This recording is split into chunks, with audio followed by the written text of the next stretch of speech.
Well, thank you. Thank you so much for having me here. I'm sorry you guys have to stand. I mean, everybody's been talking about the power of the youth, but this is also the burden of the youth that whenever there are few chairs, the youth will stand.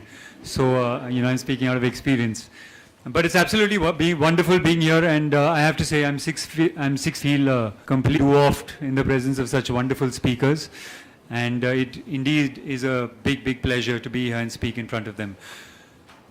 I'm not going to talk to you about acting, thankfully for you guys.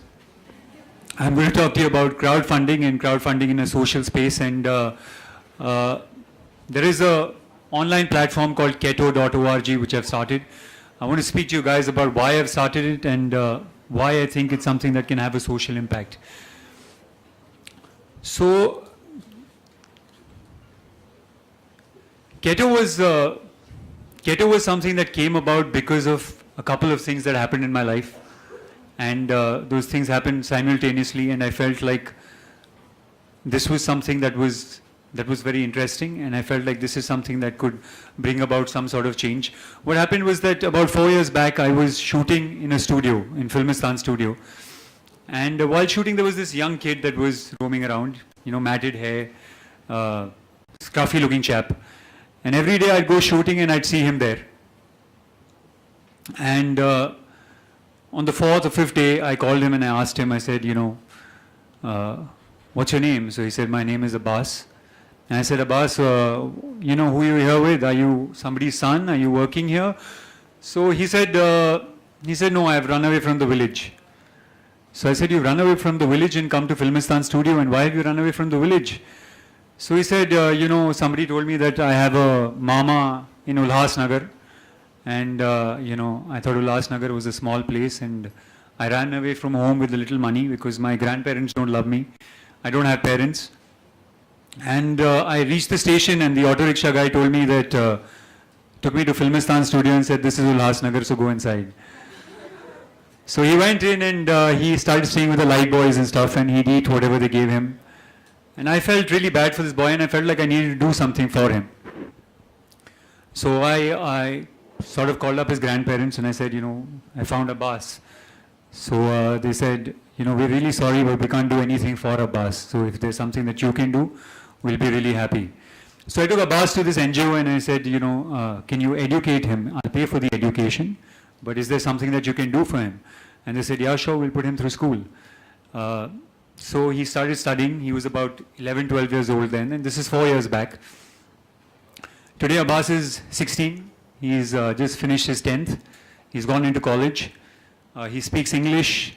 He's topping his school in like dramatics and stuff. And I spoke to him last week and he said that I'm going to join the Navy. And I thought that was absolutely fantastic. Now I'm not telling you the story to tell you what a wonderful chap I am. I mean, that I am. But I'm just telling you the story because it made me realize the power of an individual.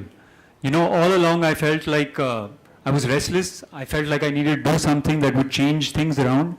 But I just didn't feel like as an individual I had the power to do that. This made me realize that restlessness, the desire to change, but also, one act of kindness can bring about a big change in one person's life. And I felt like that was really important. So that was the thing that got me thinking. The second thing that happened was that I was working with a lot of NGOs, and like Matthew was speaking earlier, they're doing wonderful work, right from health, education, working with children. There's some wonderful work that's being done there. But I always felt like there was not enough engagement with young people in the country. I felt like they could be engaged far more. And the reason I found was that, first of all, obviously there wasn't the possibility of reaching out to them.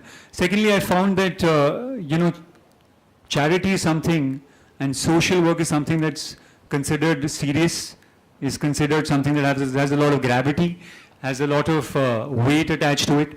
There's no fun, there's nothing cool and fun about it, like Matthew was saying earlier. And I felt like we had to make it cool, we had to make it fun. We had to reach out to a section of people that wanted to do something but hadn't had a chance to do that. And the opportunity for that came, it was a really cool fundraiser that I came across. When the earthquake in Haiti happened, the Red Cross came forward and they said that we have to do something for the victims there. So they tied up with the mobile networks in America, And they said it's really simple. All you have to do is you have to send an SMS. And if you send an SMS, some part of the money will go to charity and it will be added to your bill at the end of the month. And they raised $36 million in a month. $36 million only through phone SMSs. There was another incident which was really cool attached with the Haiti earthquake. I mean, not cool because of the earthquake, but it was cool because of what they did with it, is that there were these two Colombian students and they wanted to do something for this one town in Haiti that didn't have electricity. So they said, we're going to come up with rechargeable lanterns for this whole town. And they started a fundraiser where they said, we'll collect $10,000. And they ended up raising $1 lakh because there was so much enthusiasm about this sort of work. So I felt like, it was really important to sort of build a bridge between individuals that want to do something, individuals that feel like they have the power to bring about a change, and these NGOs. And that bridge is what Keto is. It's a crowdfunding platform targeted at social work. It's a crowdfunding platform targeted at charity. For those of you who don't know what crowdfunding is, I mean, I'm sure most of you do. But for some of you who don't, it's really simple. I mean, crowdfunding is, if I have a cool idea and I say I want to raise 50,000 rupees for that cool idea, I go to somebody like Shailendra, because he's Mr. Moneybags, and I say, hey Shailendra, I've got a really cool idea, I want 50,000 bucks. And Shailendra looks at it and he says, man, it's not a cool enough idea for me, I'm going to pass it up. Then I go to Devita, who's left right now, and I'm like, Devita, I have an idea, can you help me with 50,000? And she's like, I really can't help you now. In the past, you'd go to a couple of financiers like that and, you wouldn't end up with anything and you'd reach a dead end. But in today's world, what happens is the internet connects so many of us. So if I had a cool idea and I was connected to all of you through the internet, and y'all are like about 300-400 people here, I'd reach out to y'all and I'd say, can you contribute 200 bucks each or 300 bucks each? And you'd say, yeah, sure, 200, 300 bucks is not so much, and I can contribute it for an idea that I believe in.